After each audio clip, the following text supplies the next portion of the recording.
when you're shopping for fresh fish, there's a few things you should look for.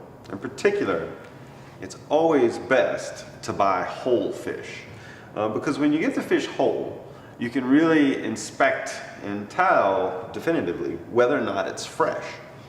If you buy a fish as a fillet, there's not a whole lot that you can look at. I mean, you can certainly smell it, but smells are easy to mask, you know, like lemon juice can take away the smell of old fish.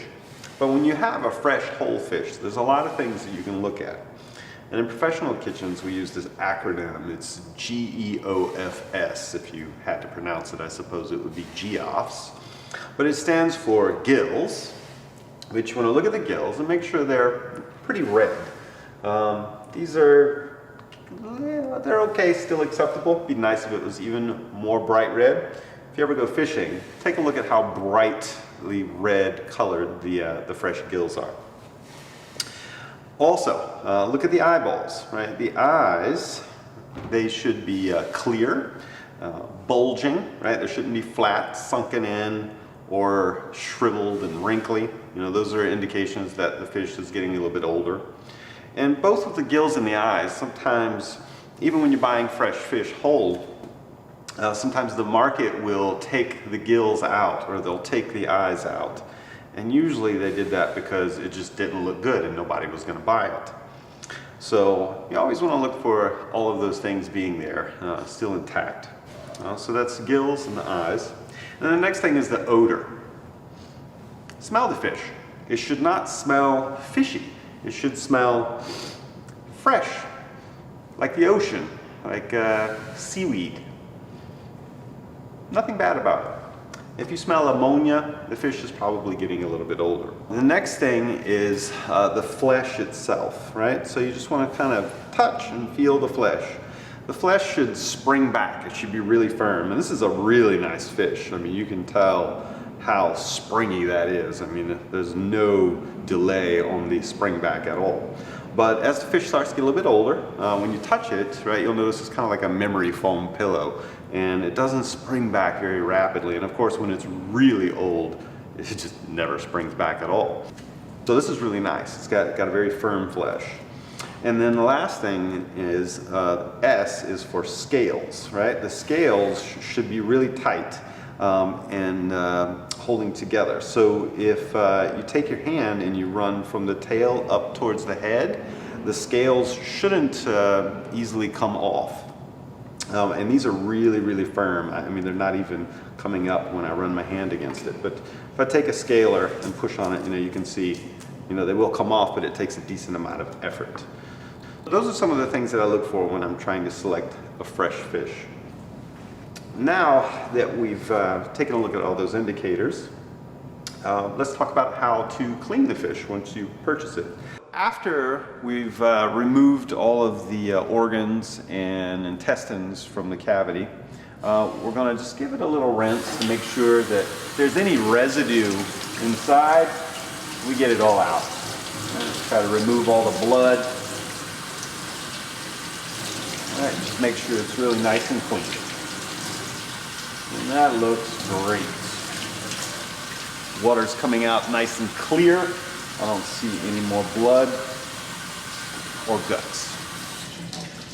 All right, so now that we have the fish cleaned, the next step is to remove the scales. And what I like to do before I get started is just to remove all of the fins except for the tail fin. So I'll use a pair of kitchen shears for this. And the reason why I like to take the fins off is because they get in the way when you're trying to remove the scales, and sometimes they'll even stab you, right? And that's not good. So I'll just cut off all the fins. And sometimes it makes it a little bit easier to get access to them if you just pull them back, spread them out.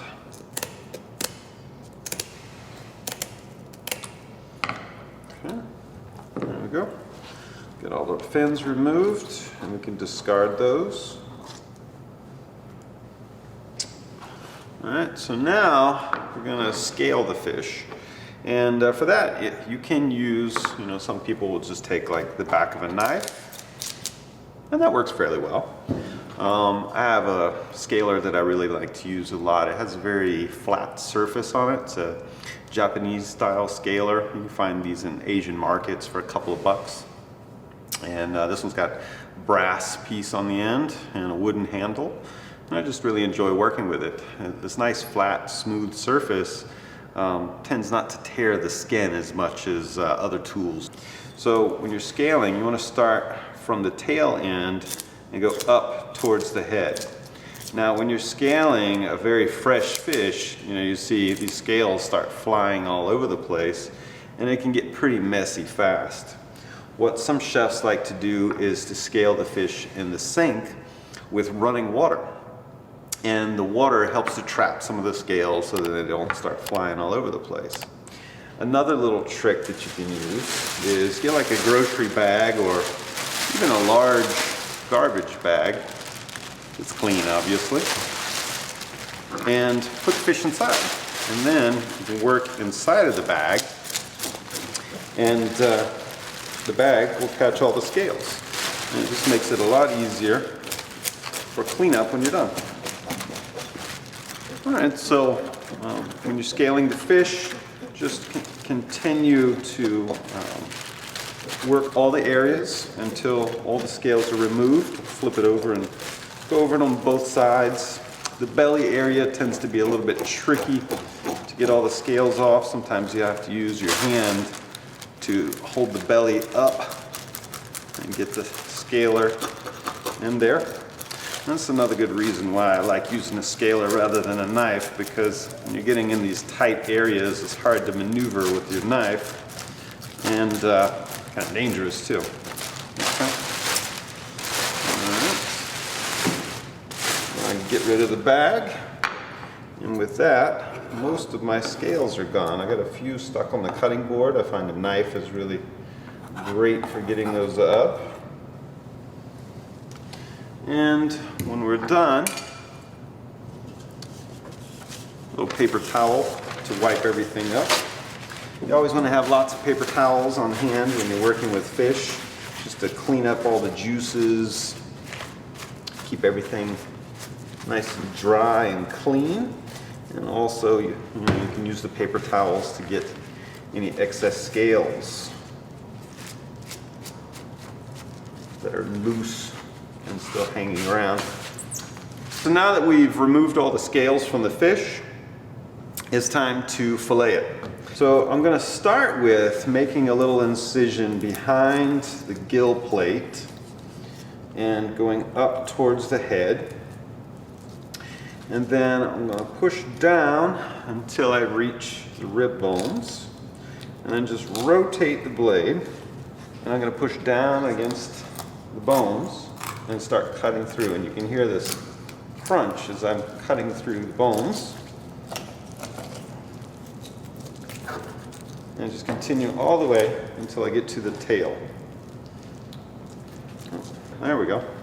All right, so when you've removed it, you should have a nice smooth surface all the way through. Okay. And just flip it over. And I'm going to do the same thing on the other side. Make a little incision around the gill plate.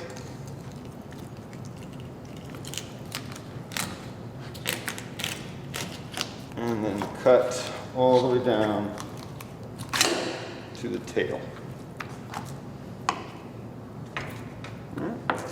So I've got the two fillets removed. I still need to come back in and get the ribs out. And I'll just take my blade and follow right underneath the ribs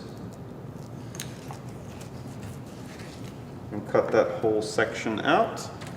I'll repeat on the other.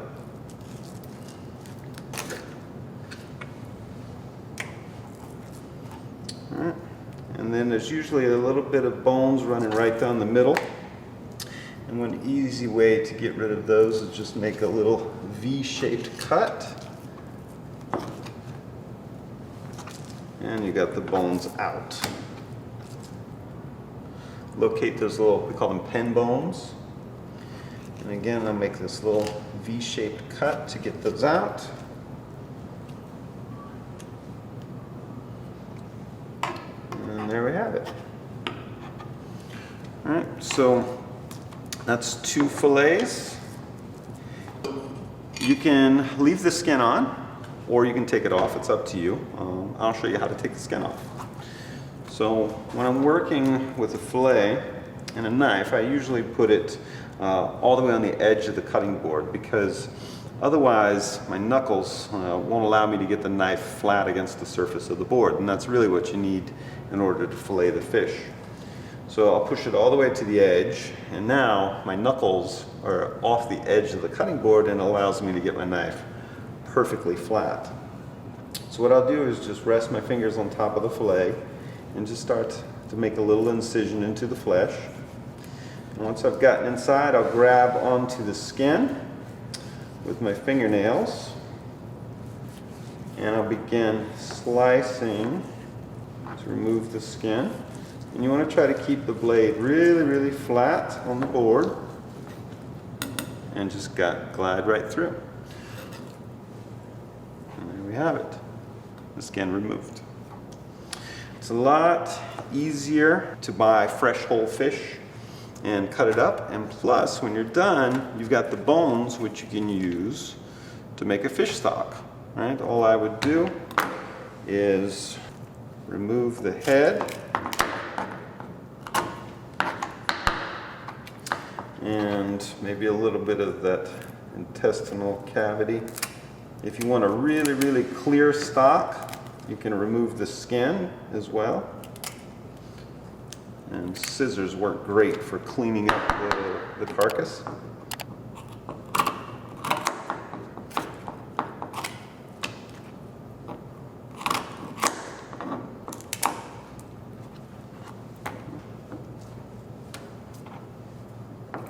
So there's nice and cleaned up fish bones for making fish stock. It would give you a lot more flavor to fish soups and fish sauces.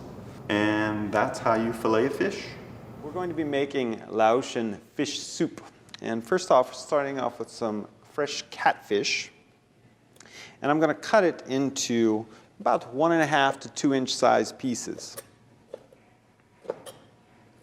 This soup is a clear broth, fresh flavor, very aromatic. It's a wonderful example of some of the simple and delicious things you can do with Southeast Asian ingredients. If you can't get fresh catfish in your market, it's perfectly fine. You can use frozen. And wild caught would be preferable to farm raised. It's a lot more flavorful. And this soup goes really well with jasmine rice. So before I even start the soup, I'm going to put on a pot of fresh jasmine rice. So now that the rice has come to a boil, I'm going to cover it with aluminum foil or a lid.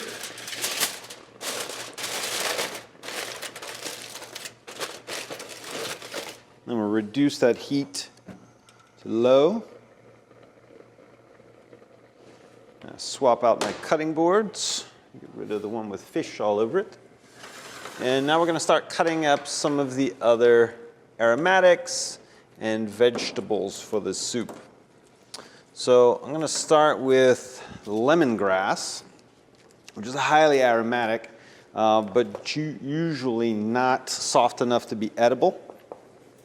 I'm going to start by cutting off the root end and all of the hard tips.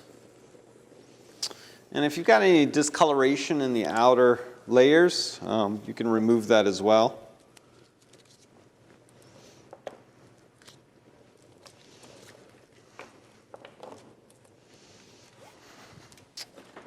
This is one of my favorite ingredients. And one of the things that really helps to bring the flavors out is just use the back side of your knife and just bruise it every couple of inches or so. And then cut it into about 3-inch size pieces. And we're going to use this to infuse all that wonderful flavor in the soup. but then we're going to discard it before service.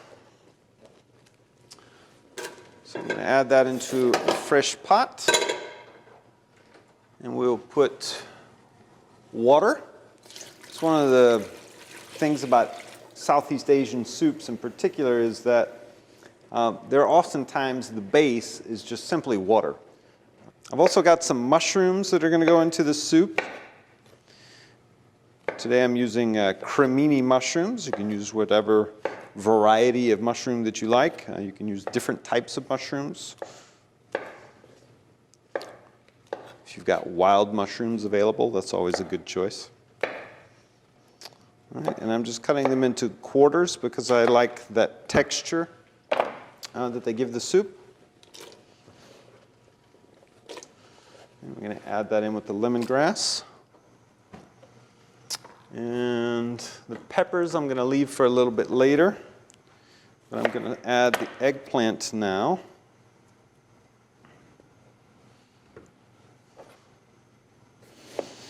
I'm going to cut it in half. And each half I'll cut into thirds. And then I'm going to cut this into 1 to 1.5 inch chunks. So when the mushrooms are about halfway cooked, I'm going to add the eggplant. We also have fresh garlic. I'm going to cut the root end off.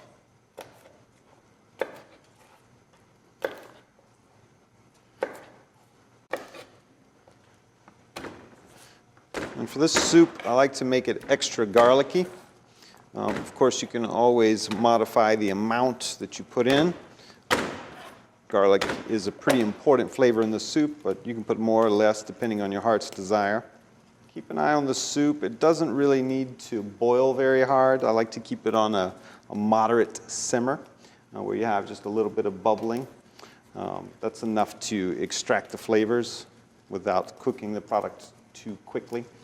Some items, in particular the eggplant, if you cook it boiling water too fast, the chunks there, they'll get like very mushy on the outside, so I like to cook it somewhat gently. The chilies, today I'm using serrano chili peppers, but you can use whichever type of chili peppers you prefer, depending on how spicy you would like for it to be. Oftentimes, soups from Southeast Asian region, in particular Thailand and Laos, things are rather spicy, but it's up to you how spicy you would like for it to be. Thai cuisine and Laotian cuisine are very, very similar. Their cultures are closely linked. Their language is extremely similar. It's almost identical. And you'll see a lot of the same dishes in both countries. There are many variations. This is tom pa in Laotian. In Thailand, it's simply called tom pla, right? You see the words are very, very similar. And their flavor, composition, ingredients, it's all very similar. So the chili peppers. And for the chili peppers, I'm going to wear some gloves so that I don't get too much chili oil on my hands. It's always a good idea to make sure you don't burn yourself later. A lot of people are very sensitive to chili oil, in particular if you touch your eyes with your hands after cutting them up. And for this dish, I'm just going to simply slice them into about 1/2 inch size chunks, discarding the root end. And I'm going to leave the seeds in. If you'd like it a little less spicy, you can always remove the seeds and the pith, the white portion that's around the peppers seeds. And that'll reduce the amount of heat that the chili contributes to the dish significantly. And of course, you can always vary the types of chilies that you're using and the quantities of chilies. Today I'm using an Italian eggplant, which I like the texture of it in this soup a lot. There are many different types of eggplant available, and you can use the one that you feel has the texture and look that you like the most. The taste of most of the eggplants is very similar, so it's not a huge change in the dish if you modify the type of eggplant that you use.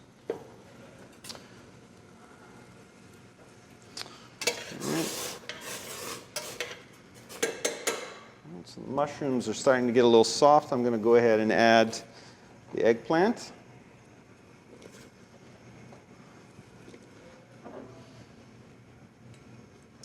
And also the chili peppers.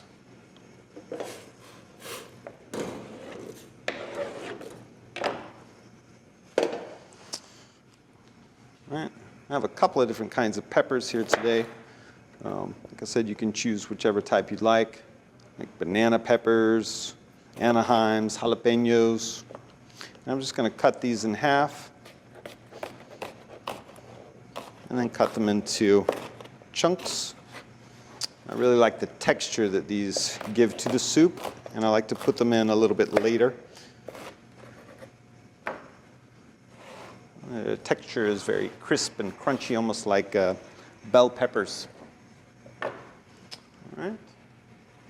So we're going to let these vegetables and aromatics stew together for probably another 5, maybe 10 minutes, so that everything gets nice and soft. And at that point, we'll add the fish and the rest of the garnishes. The reason why we don't put the fish in right away is because fish cooks really, really quickly, and right now the vegetables are going to take longer to cook than the fish will, so we wait. All right, so now that the eggplant and mushrooms have been cooking with the peppers and the lemongrass, everything's starting to get just about the right texture of softness. I'm going to go ahead and add the rest of the peppers and let them get just a little cooked. I don't like them to get too mushy, but I like for them to get a little bit softer than raw. All right. We'll let that start to cook in. Meanwhile, I'm going to prepare some of the other ingredients. So we've got some green onions.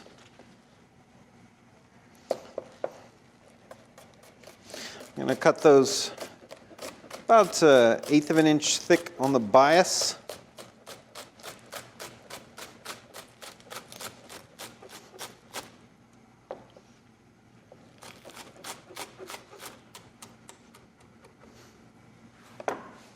All right, we'll add those to the pot.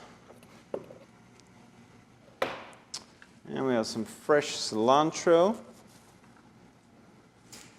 Get about 1/4 of a bunch. And I'm going to pick off just the upper leaves, leaving behind any large chunks of stem. You don't have to drive yourself too crazy removing every single trace of stem, but just the big main stalks. A little bit of stem is fine. Cilantro is actually fairly tender. It's just these long, large strips are kind of fibrous. So, got all that, and I'm just going to gather it up and kind of coarsely slice. And then we have 2 ingredients which are going to be used for the final seasoning, and that is limes. And I like to just roll them on the table to soften up the flesh.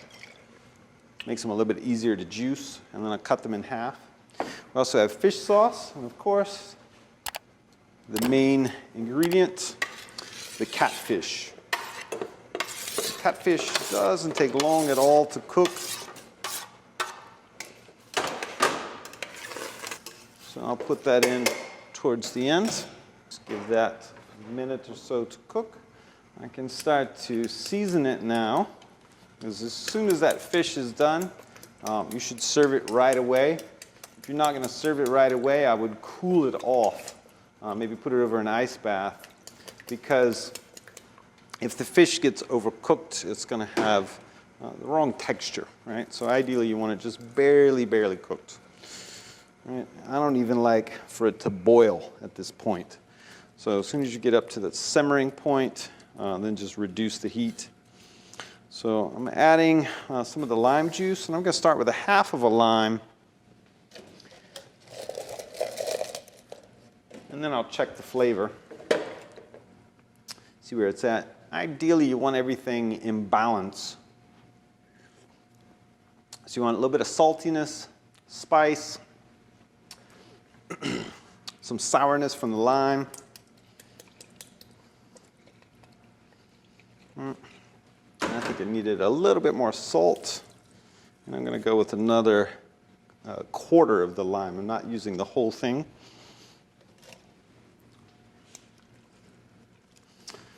All right. Let's give that another taste. That's about where I want it. I'm just going to stir everything, and stir gently. I mean, ideally you want to just sort of toss the ingredients around to make sure that everything is cooking evenly. The fish in particular, since that's the last ingredient to go in, just want to make sure that that gets cooked all of the way. And it looks like it's about done.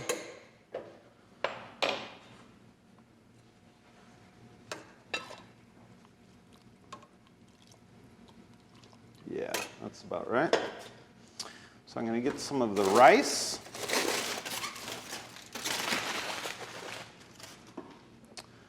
I'll put that right in the center of the bowl.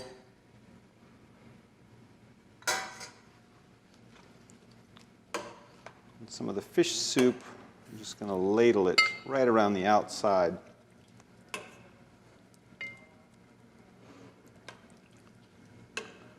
Arrange a little bit of each one of the ingredients all the way around. Try and evenly distribute it and get lots of broth, because that's really one of the best parts about this soup.